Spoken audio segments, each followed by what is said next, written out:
ഇവിടെ നിങ്ങൾക്കെല്ലാവർക്കും അറിയാം, നിരന്തരമായി നമ്മൾ ഇവിടെ ഈ പന്തലിൽ ഇരിക്കുന്ന ഓരോരുത്തരും ഒരു കുടുംബത്തിലെ അംഗങ്ങളെ പോലെയാണ് ഞങ്ങൾ ഈ സമരം ഇവിടെ തുടങ്ങി അന്ന് തൊട്ടിട്ട് നമ്മൾ ഒരേ മനസ്സോടുകൂടി, അതുപോലെ ഞങ്ങളെല്ലാ ബുദ്ധിമുട്ടുകളിലും എന്തൊക്കെ ബുദ്ധിമുട്ടുകളാണ് ഞങ്ങൾ നേരിട്ടത്, അതിന്റെ ദുഃഖത്തിലും സന്തോഷത്തിലും ഒക്കെ ഒരേപോലെ ഞങ്ങളുടെ കൂടെ ഒരേ മനസ്സോടെ കൈകോർത്ത് ഇരുന്നവരാണ് ഇപ്പൊ ഈ വേദിയിലുള്ള എല്ലാവരും.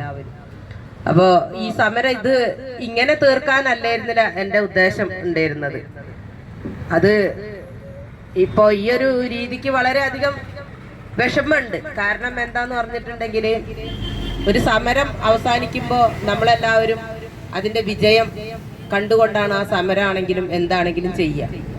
പക്ഷെ എങ്കിലും നമുക്ക് ഈ കേരളത്തിൽ ഒരു ജനാധിപത്യ സർക്കാർ ഇല്ല എന്നുള്ളതാണ് ഏറ്റവും വലിയ ദുഃഖം.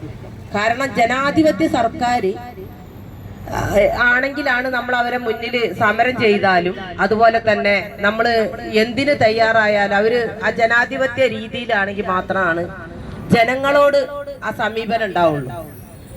ഞങ്ങള് 314 ദിവസം പട്ടിണി സമരം കടന്ന് ജീവൻ അവിടെ അങ്ങോട്ടും ഇങ്ങോട്ടും ഇല്ലാതെ കടന്ന സമയത്ത് പോലും ഈ സർക്കാരിന്റെ ഭാഗത്തുനിന്ന് യാതൊരു കനിവും നമുക്ക് കിട്ടിയിട്ടില്ല. അതുപോലെ ഉദ്യോഗസ്ഥന്മാര് മാത്രം ജില്ലാ കലക്ടറെ മുൻനിർത്തിക്കൊണ്ടാണ് ആ സമരം അന്ന് കരാറ് വെച്ചതും സമരം ഞങ്ങൾ പിൻവലിക്കാൻ കാരണം. ഈ സർക്കാരിൽ ഒരു ചെറിയൊരു വിശ്വാസം അന്നുണ്ടായിരുന്നു. ആ വിശ്വാസം കൊണ്ടാണ് ഞങ്ങൾ അന്ന് ആ കരാറ് ഒപ്പുവെച്ചതും അതിന് തയ്യാറായതും. പക്ഷെങ്കില് അത് ലംഘിക്കപ്പെട്ടപ്പോ തന്നെ ആദ്യത്തെ വിശ്വാസം സർക്കാരിൽ നിന്ന് ഞങ്ങൾക്ക് പാടെ നഷ്ടപ്പെട്ടു.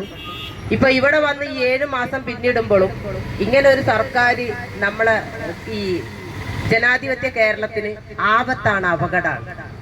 ഈ സർക്കാരിന് ഒരിക്കലും ഇങ്ങനെ ഒരു സർക്കാർ വന്ന നമ്മുടെ സമൂഹത്തിന് തന്നെ വലിയൊരു നഷ്ടം ഉണ്ടാവും.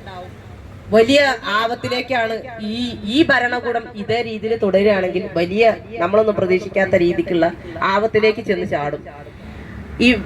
ഈ സർക്കാരെന്ന് നമുക്ക് പറയാൻ പോലും പറ്റാത്ത ഈ ഒരു എന്താ പറയാ ഒരു സംവിധാനത്തിന്റെ മുന്നിൽ നമ്മളെ പോലുള്ളവരൊന്നും സമരം ചെയ്തിട്ട് കാര്യമല്ല എന്നുള്ളത് ഞങ്ങൾക്ക് എല്ലാവർക്കും ബോധ്യമായി. ആ ചർച്ചയുടെ അടിസ്ഥാനത്തിൽ എല്ലാ വിശ്വാസങ്ങളും, ഒരു സർക്കാർ എന്ന നിലയിലേക്കുള്ള എല്ലാ വിശ്വാസങ്ങളും ഞങ്ങൾക്ക് നഷ്ടപ്പെട്ട അടിസ്ഥാനത്തിലാണ് ഈ സമരം ഇവിടെ അവസാനിപ്പിക്കാൻ ഞാൻ തയ്യാറായിട്ടുള്ളത്.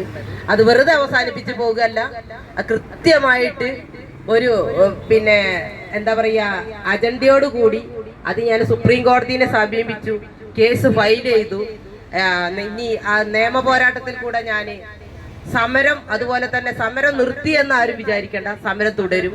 ഇപ്പൊ താൽക്കാലികമായിട്ട് മാത്രമാണ് ഞാൻ ഈ സമരം ഇവിടെ അവസാനിപ്പിക്കുന്നത്. അത് കോടതിയിൽ ഞാൻ ഫയൽ ചെയ്തതിന്റെ ശേഷം മാത്രമാണ് ഈ സമരം ഞാൻ അവസാനിപ്പിക്കാൻ തയ്യാറായിട്ടുള്ളത്. പക്ഷെ സമരവും നിയമ പോരാട്ടവും ഒരുമിച്ച് തന്നെ ഇവിടുന്ന് തുടരും. ഇതിലും ശക്തിപ്പെട്ട സമരം ആദിവാസികൾക്ക് വേണ്ടിയിട്ട് ഞാൻ ചെയ്യും എന്നുള്ള കാര്യം ഞാൻ ഇവിടെ എല്ലാവർക്കും ഉറപ്പ് തരികയാണ്. അതിനൊരിക്കലും സമരത്തുനിന്ന് ഒരിക്കലും പിന്മാറില്ല. എൻ്റെ ജീവിതം തന്നെ സമരത്തിലേക്ക് സമർപ്പിക്കുന്ന ഒരു ദിവസം കൂടിയാണെന്ന്. സമരത്തുനിന്ന് ഒരിക്കലും ഞാൻ പിന്മാറൂല. അപ്പൊ എനിക്ക് ഏറ്റവും ഇവിടെ ഉള്ളവരോടൊക്കെ പറയാനുള്ളത്, നമുക്ക് ഈ സർക്കാരോടുള്ള എല്ലാ വിശ്വാസങ്ങളും അടിത്തറകളും തകർന്ന് നിങ്ങളൊന്ന് ചിന്തിച്ചു നോക്കി. ഒരു നേരത്തെ അത്തായത്തിന് വകല്ലാത്ത ഞങ്ങളെപ്പോലെയുള്ള ഈ പാവങ്ങൾ ഈ റോഡ് സൈഡിന് വന്ന് കടന്ന് 7 മാസം പിന്നിട്ടിട്ടും തിരിഞ്ഞു നോക്കാത്ത ഇവരെ മനുഷ്യരെന്ന് ഈ ഒരു സർക്കാരെ നമുക്ക് ഉൾക്കൊള്ളാനോ വിളിക്കാനോ പറ്റുമോ? അത് ഒരിക്കലും പറ്റൂല. എന്റെ മനസാക്ഷിയെ വെച്ചിട്ട് ഞാൻ ഒരിക്കലും ഇവരെ മനുഷ്യരായിട്ട് കാണുന്നില്ല. ഒന്നത്.